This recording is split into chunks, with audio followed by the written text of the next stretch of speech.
રામ અને રાવણના યુદ્ધ વિશે તો આપણે બધા જ જાણીએ છીએ, પણ પૌરાણિક કથાઓના પાનાઓમાં એક એવી લડાઈની વાર્તા પણ છુપાયેલી છે જે કદાચ એનાથી પણ વધારે ભયાનક હતી.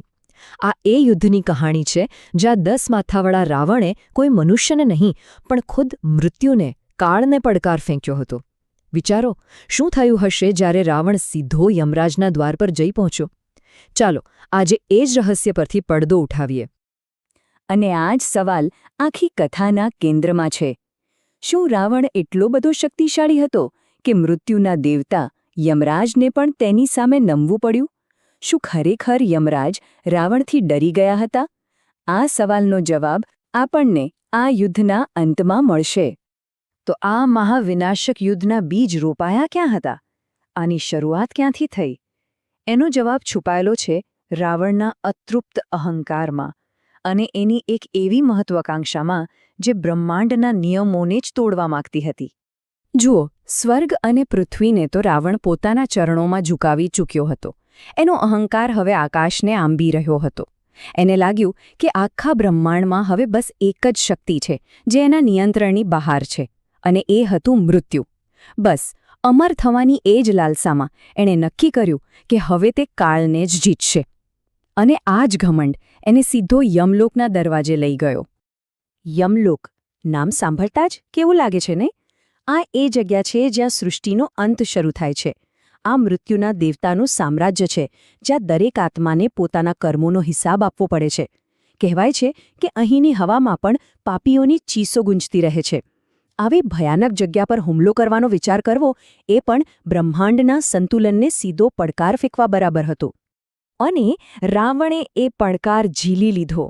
આ સાથે જ યમલોકની ધરતી પર એક એવા મહાસંગ્રામની શરૂઆત થઈ જેની કલ્પના પણ કોઈએ નહીં કરી હોય. ચારે બાજુ નરકનો અંધકાર અને પીડા ભોગવતી આત્માઓની ચીસો.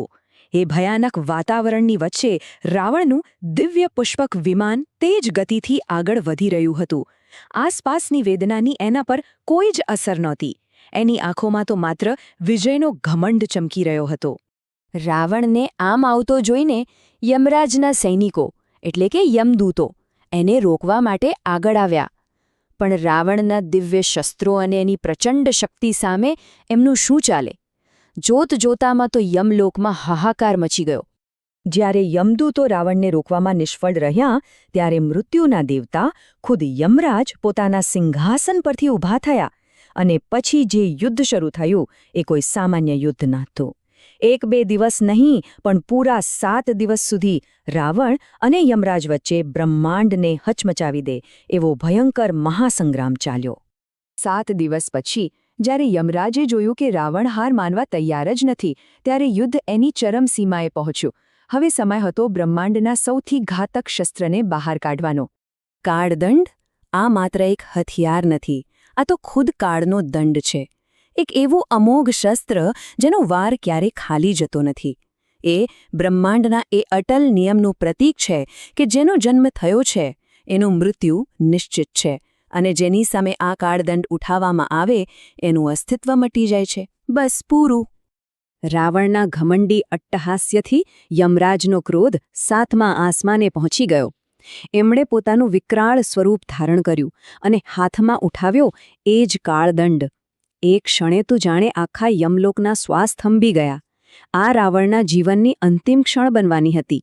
જે શસ્ત્ર સામે મોટા મોટા દેવતાઓ પણ ટકી શકતા નથી, એની સામે રાવણનું શું ગજું? એનું મૃત્યુ હવે બસ એક ક્ષણ દૂર હતું. યમરાજ કાળદંડનો પ્રહાર કરવા જઈ રહ્યા હતા. અને બરાબર એ જ ઘડીએ એક દિવ્ય પ્રકાશ ફેલાયો અને સ્વયં સૃષ્ટિના રચયિતા બ્રહ્માજી ત્યાં પ્રગટ થયા. એમણે યમરાજનો હાથ રોક્યો અને કહ્યું, હે ધર્મરાજ, રોકાઈ જાઓ. બ્રહ્માજીના આવવાથી યુદ્ધનું પાસું જ પલટાઈ ગયું. રાવણનો જીવ તો બચી ગયો, પણ સવાલ એ હતો કે શું આ એની સાચી જીત હતી કે પછી એના અહંકારને પોષતી એક મોટી ભ્રમણા? ચાલો સમજીએ કે બ્રહ્માજીએ આવું કેમ કર્યું. બ્રહ્માજીએ યમરાજને સમજાવ્યું કે એમણે જ રાવણને વરદાન આપ્યું હતું કે એનું મૃત્યુ કોઈ દેવતા કે અસુરના હાથે નહીં થાય. હવે અહીં એક મોટી ધર્મસંકટની સ્થિતિ ઊભી થઈ. જો યમરાજ કાળદંડનો પ્રહાર કરે તો રાવણ મરી જાય અને બ્રહ્માજીનું વરદાન ખોટું પડે, અને જો રાવણ ન મરે તો કાળદંડ જેવું અમોઘ શસ્ત્ર નિષ્ફળ જાય, જે સૃષ્ટિના નિયમ વિરુદ્ધ હતું. અને અહીં જ આખી વાર્તાનો સાર છુપાયેલો છે. બ્રહ્માજીના વરદાનનું માન રાખીને યમરાજ યુદ્ધભૂમિમાંથી અદૃશ્ય થઈ ગયા. પણ ઘમંડી રાવણે શું સમજ્યું? એણે લાગ્યું કે એણે કાળ પર વિજય મેળવી લીધો છે, કે મૃત્યુનો દેવતા એનાથી ડરીને ભાગી ગયો. પણ હકીકત એ હતી કે રાવણ જીત્યો નહોતો. એનું મૃત્યુ ફક્ત ભવિષ્ય માટે ટાળવામાં આવ્યું હતું, એને રોકવામાં આવ્યું નહોતું.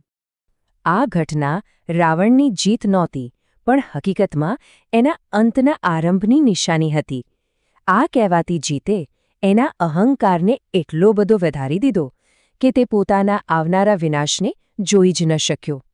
આ યુદ્ધે એક વાત સાબિત કરી દીધી: રાવણનો સૌથી મોટો શત્રુ યમરાજ નહીં, પણ તેનો પોતાનો જ અહંકાર હતો.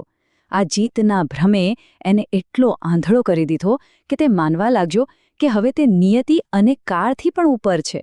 અને આ જ એની સૌથી મોટી ભૂલ હતી. અને આ જ આ કથાનો અંતિમ સંદેશ છે. શક્તિ ગમે તેટલી હોય, પણ જ્યારે અહંકાર એના પર હાવી થઈ જાય છે, ત્યારે વિનાશ નિશ્ચિત છે. રાવણનું મૃત્યુ કાળદંડથી તો ટળી ગયું, કારણ કે એનું મૃત્યુ તો એક મનુષ્યના હાથે લખાયેલું હતું. બ્રહ્માજીના વરદાને એને દેવતાઓથી બચાવ્યો, પણ એના કર્મોએ જ એને ભગવાન રામના બાણ સામે લાવીને ઊભો કરી દીધો. અને એ નિયતિને કોઈ બદલી શક્યું નહીં.